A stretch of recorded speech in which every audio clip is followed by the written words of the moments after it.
High guides ଆସନ୍ତୁ ଆଜି ଆମେ ହରିରାଜପୁରସ୍ଥିତ ଥିବା ମା ତାରିଣୀ ମନ୍ଦିରଙ୍କର ପରିଦର୍ଶନ କରିବା, ପାର୍ଶ୍ୱବର୍ତ୍ତୀ ଦେବାଦେବୀଙ୍କର ଦର୍ଶନ କରିବା ଏବଂ ମନ୍ଦିର ପ୍ରାଙ୍ଗଣ ଭିତରେ ଥିବା ଠାକୁରାଣୀଙ୍କର ଦର୍ଶନ କରିବା ଏବଂ ଆଶୀର୍ବାଦ ଲାଭ କରିବା।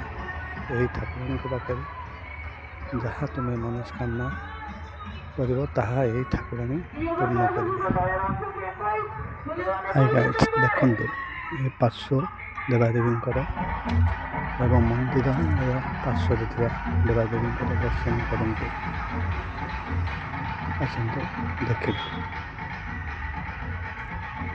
ଏହି ଠାକୁରାଣୀ ଗୋଟେ ପ୍ରତ୍ୟକ୍ଷ ଠାକୁରାଣୀ, ଯାହା ଆପଣ ମନସ୍କାମନା କରିବେ ତାହା ଏହି ଠାକୁରାଣୀ ପୂର୍ଣ୍ଣ କରିବେ ଏବଂ ଏହାକୁ ଦେଖନ୍ତୁ ଏବଂ ଠାକୁରଙ୍କୁ ମନସ୍କାମନା ପାଇଁ ପ୍ରାର୍ଥନା କରନ୍ତୁ।